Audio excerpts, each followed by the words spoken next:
अंतिम यात्रा से पूर्व पति का श्रृंगार करती लीना। अमित कुमार को सांत्वना देते देव मुखर्जी, एस मुखर्जी तथा मनोज कुमार। रोते बिलखते अमित कुमार की गोद में हंसता दुनिया के दुखों से अनजान नन्हा सुमित। अंतिम यात्रा। जीवन के सफ़र में राही मिलते हैं बिछड़ जाने को। किसी के हाथों में फूल मालाएं थी तो किसी के दिल में अपने चहेते गायक का चेहरा। बस एक बार देख लेने की बेताबी, मगर आंखें सबकी नम थी, चेहरे सबके गमगीन थे। दसों दिशाएं रो रही थी और किशोर कुमार मुस्कुराते हुए महाप्रयाण की तैयारी में थे। शोक संतप्त लीना को सांत्वना देती लता मंगेशकर। अशोक कुमार के गम में शरीक सुबोध मुखर्जी तथा शिवसेना प्रमुख बाल ठाकरे। असलियत से बेखबर सुमित यही समझ रहा था कि फूलों की चादर ओढ़े सोए डैडी की यह कोई नई शरारत है। कोई समझा नहीं, कोई जाना नहीं।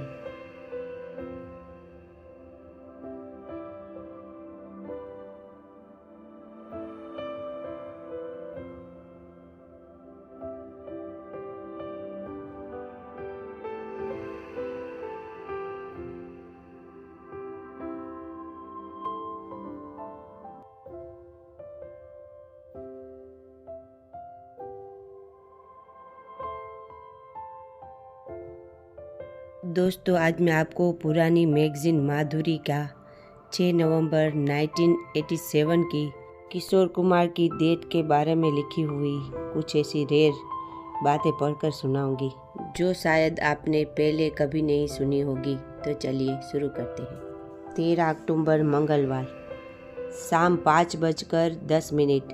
सासू का संगीत एकाएक थम गया। स्वर की वह डोर जो पिछले 20 साल से फिल्म संगीत को घर घर पहुंचा, सुधा बरसा रही थी, सहसा टूट गई। इतनी अचानक कि जिसने सुना खबर को अफवाह माना।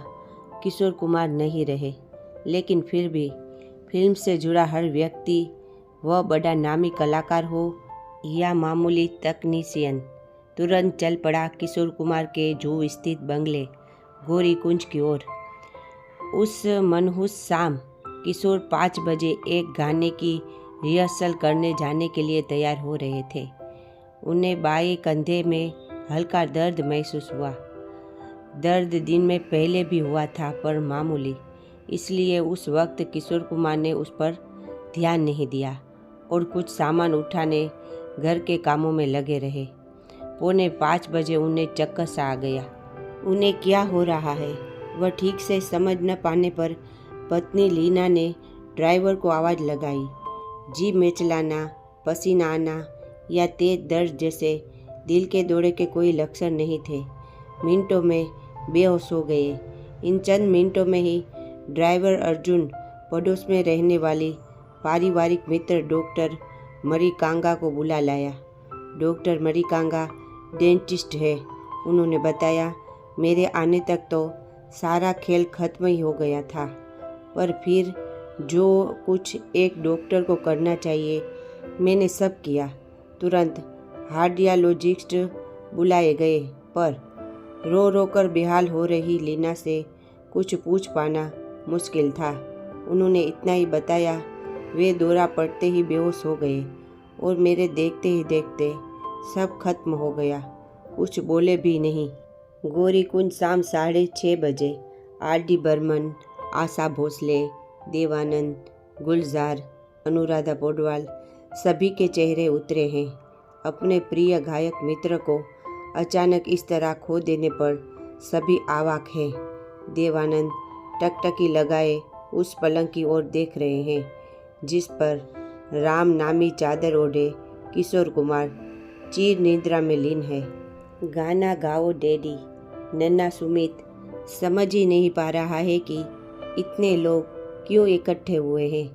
उसके डैडी क्यों सोए हुए हैं। उसे लगता है डैडी हमेशा की तरह कोई शरारत कर रहे हैं। वह कभी उनके कान में उंगली करता है, कभी गर्दन में गुदगुदी। वह देख कर कि उसके प्यारे डैडी किसी भी तरह से उठ नहीं रहे हैं। वह बगल के कमरे में टेप रिकॉर्डर का माइक खींच लाया है और किशोर कुमार के मुंह पर माइक रख कर कह रहा है, डैडी गाना गाओ ना। उसे पूरे विश्वास है कि माइक देकर उसके डैडी सोते नहीं रहेंगे। देबू मुखर्जी सुमित को गोद में उठाते हैं तो वो जिद करने लगता है कि मुझे डैडी के पास जाने दो। उनका बड़ा बेटा अमित कुमार एक सप्ताह से अमेरिका तथा कनाडा में संगीत कार्यक्रम पेश करने गया है। शक्ति सामंत और तनुजा लगातार फोन पर उससे संपर्क करने की कोशिश कर रहे हैं। दर्शनार्थियों की भीड़ बढ़ती जा रही है। धीरे धीरे कदम रखते हुए दादा मुनि अशोक कुमार आ रहे हैं। उसके पीछे पीछे है अनूप कुमार। दादा मुनि 2 मिनट तक पलंग के पास खड़े किशोर के चेहरे को देखकर लीना की ओर बढ़ जाते हैं। इतनी देर अपने को संभालने की कोशिश करने वाली लीना के धीरज का बांध दादा मुनि को देख टूट जाता है और वे जोर जोर से रोने पड़ती है। अनूप कुमार का भी रो रो कर बुरा हाल है। मनोज कुमार उनका हाथ थाम कर उन्हें ठाढ़स देने का प्रयत्न कर रहे हैं, मगर धीर बंधे तो कैसे। धीर बंधाने वालों का मन खुद भरा हुआ है और गला रूंधा हुआ शब्द कैसे खो गए हैं। राजेंद्र कुमार, राखी, सुलक्षणा, रीत, विजयिता, रणधीर कपूर, विजय आनंद सभी स्तंभित खड़े हैं। राज कपूर इन दिनों बीमार चल रहे हैं। उन्हें 2-3 लोग सहारा देकर ऊपर ले आए हैं। डैनी भरे गले से बताते हैं, किशोरदा ने फ़ोन करके मुझे शाम को 5 बजे मिलने बुलाया था, मगर मुझे क्या पता था कि फ़ोन पर उनकी आवाज़ आखिरी बार सुन रहा हूँ। देवेन वर्मा बताते हैं, अंतिम क्रिया अमित के आने के बाद अगली शाम यानी 14 तारीख को की जाएगी। दादा मुनि अंतिम दर्शनों के लिए आने वालों को बंगले के लॉन में बिठाने का इंतजाम करने के बहाने सबके मुंह छिपाए हुए हैं। कुछ ही समय पहले वे पत्नी को खो चुके हैं। इस दूसरे सदमे ने उन्हें बदहवास कर रखा है। भीड़ बढ़ रही है, मेला जुट रहा है और दूर कहीं किशोर कुमार का गाना फिल्म सफ़र का गीत बज रहा है। जिंदगी का सफ़र है ये कैसा सफ़र, कोई समझा नहीं, कोई जाना नहीं। डॉक्टर प्रतिभा भारद्वाज।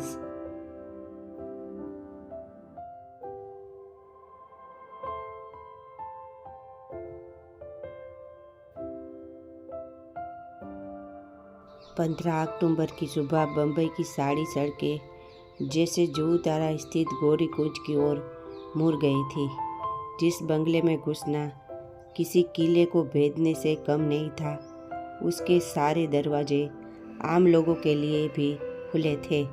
नितांत व्यक्तिगत और एकांत जीवन जीने में विश्वास करने वाले किशोर कुमार के बंगले के बाहर उनको एक झलक पाने के लिए जो संगीत प्रेमी तरसा करते थे, आज वे उनके बंगले के अहाते में उनके अंतिम दर्शन के लिए मीलों लंबी कतार में खड़े थे। किसी के हाथों में फूल मालाएं थी तो किसी के दिल में अपने चहेते गायक का चेहरा बस एक बार देख लेने की बेताबी। मगर आंखें सबकी नम थी, चेहरे सबके गमगीन थे और ऐसे में दूर से एक गीत की मध्यम मध्यम आवाज़ हवा में गूंज रही थी। जिंदगी एक सफ़र है सुहाना, यहाँ कल क्या हो किसने जाना। यह अलमस्त आवाज़ थी किशोर कुमार की, जो अपने तमाम साथियों और संगीत प्रेमियों को जिंदगी के सफ़र में तन्हा छोड़ गए। संगीत के जिस सुहाने सफ़र में उन्होंने लोगों को गुदगुदाया, हंसाया, उसी डगर पर आज वे सबको इस तरह रुला जाएंगे, वह किसे पता था। 13 अक्टूबर की उस मनहूस शाम से पहले तक वे एकदम भले चंगे थे। स्वाद बदलने के लिए सदा की तरह बगर वाले होटल से खाना मंगा कर खाया था। टेलीविज़न पर पाकिस्तान और इंग्लैंड के बीच रिलायंस कप क्रिकेट मैच देख रहे थे, मगर अचानक उनके कंधे में दर्द उठा और दवा मंगाने से पहले ही वे अचेत होकर ऐसे गिरे कि फिर उठ न सके। न कुछ बोले, न दर्द से कराहे। दिल का यह तीसरा दौरा था जो जानलेवा साबित हुआ। पहला दौरा 7 साल पहले कलकत्ता में तब पड़ा था जब बड़े बेटे अमित की शादी होते होते रुक गई थी। संयोग की बात है कि इस साल 9 नवंबर को अमित की सगाई कलकत्ता में होने वाली थी कि किशोर फिर दिल की दगाबाजी के शिकार हो बैठे।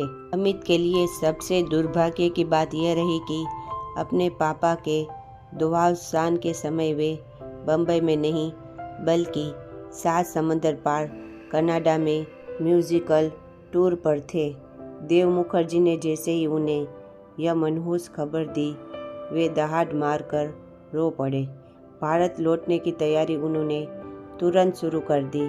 15 अक्टूबर की सुबह 2:30 बजे से पहले बम्बई पहुंच जाना असंभव था। उन्होंने अपने पिता की अंतिम इच्छा का पालन करते हुए पैतृक शहर खंडवा, मध्य प्रदेश में ही दाह संस्कार करने का प्रस्ताव रखा। चेहरे पर संतोष, होठों पर हंसी। किशोर कुमार फूलों की सेज पर पीली चादर लपेटे चिर निद्रा में लीन थे, जिस पर चारों तरफ हरे राम हरे कृष्ण लिखा था। माथे पर चंदन के लेप को बड़े करीने से सजाया गया था, जैसे किशोर महाप्रयाण पर जाने से पहले अपनी हरी तबीयत के मुताबिक सजे सवरे हो। मगर लोग आज उनके रूप रंग पर मुग्ध होने के बजाय जार जार रो रहे थे। उनके सिरहाने स्वर्गीय माता पिता की बड़ी सी तस्वीरें रखी थी और उनके चेहरे पर संतोष तथा होठों पर हंसी का ऐसा भाव था जैसे कह रहे हों, जिंदगी से बहुत प्यार हमने किया, मौत से भी मोहब्बत निभाएंगे हम। रोते रोते जमाने में आए मगर हंसते हंसते जमाने से जाएंगे हम। जमाने से हंसते हंसते जाने वाले इस अद्वितीय गायक को श्रद्धांजलि अर्पित करने वाले लोगों की लंबी कतार खत्म होने का नाम ही नहीं ले रही थी। एस मुखर्जी, BR चोपड़ा, हेमंत कुमार, मनोज कुमार, शशि, मनोज, प्राण, राज बब्बर, राजेंद्र कुमार, OP लहरन, आनंद बख्शी, रविंद्र जैन, कल्याण जी, बप्पी लहरी, राज कमर, शैलेंद्र सिंह, शब्बीर कुमार, मोहम्मद अजीज, अमीन सयानी, सुरेश वाडकर, हेमलता, विनोद मेहरा, अलका याग्निक, सुरेश ओबरॉय, रणधीर कपूर, अमरीश पुरी, शक्ति सामंत, RD बर्मन, चेतन आनंद, विजय आनंद, चंद्रशेखर, इफ्तेखार जैसी अनगिनत फिल्मी हस्तियां बेजान मूर्तियों की तरह उदास खड़ी थी। अमित कुमार जैसे बाहर आए, फूट फूट कर रो पड़े। लोग उन्हें छाती से लिपटाकर सांत्वना देते, मगर अमित कुमार की आंखें तो रोते रोते कब की पथरा चुकी थी। अशोक कुमार पत्थर बने अकेले एक कोने में बैठे थे। आंसुओं को छुपाने के लिए उन्होंने अपनी आंखों पर काला चश्मा चढ़ा रखा था। उन्हें अफसोस था तो केवल इस बात का कि किशोर को उनकी दी हुई होम्योपैथ दवा लेने का भी वक्त नहीं मिल पाया, वरना दिल का यह तीसरा दौरा शायद वे बर्दाश्त कर जाते। अंतिम इच्छा। अशोक कुमार को इस बात का भी मलाल जीवन भर रहेगा कि उनका किशोरिया उनसे रूठ कर भी तो 13 अक्टूबर को जो उनका जन्मदिन था, उसी दिन सुबह सुबह किशोर ने उन्हें फ़ोन पर जन्मदिन की बधाई दी थी और शाम को उनके घर आने का वादा किया था, मगर अपना वादा वे निभा नहीं पाए। वादा तो वे मौत से भी नहीं निभा पाए। उन्होंने हमेशा यह इच्छा जाहिर की थी कि मरूं तो बम्बई जैसे बेदिल और बेदर्द शहर में नहीं, बल्कि अपने छोटे से शहर खंडवा में, जहाँ आज भी थोड़ा प्यार तो है, अपनापन तो है। किशोर जीवन भर इस अकेलेपन के लिए तरसते रहे और गाते रहे, हम है राही प्यार के, हमसे कुछ न बोलिए, जो भी प्यार से मिला हम उसी के हो लिए। तभी तो बंगले के अहाते में पड़ी चलती का नाम गाड़ी के ज़माने की टूटी फूटी खटारा कार आज भी किशोर के अकेलेपन की याद दिला रही थी। हवा के संग झूमती गाते पेड़ आज भी दुखी होकर सिर गूंज रहे थे। 10 साढ़े 10 बजते बजते सारा वातावरण बोल हरी हरी बोल के गगनभेदी नारों से गूंज उठा। किशोर का पार्थिव शरीर उनके माता पिता के शयन कक्ष से स्वजनों के कंधों पर अंतिम यात्रा पर रवाना हो गया। कंधों का सहारा देकर अमित कुमार, राम मुखर्जी, जॉय मुखर्जी, देव मुखर्जी, अनूप कुमार, प्राण, अमरीश पुरी, सुरेश ओबरॉय आदि उन्हें फूलों से सज्जित रथ तक ले आए। फूलों की सेज पर उन्हें लिटा दिया गया और 10 दिशाएं कराह उठी। किशोर कुमार अमर रहे और राम नाम सत्य है के नारों के बीच शांत संयत किशोर कुमार जैसे अपने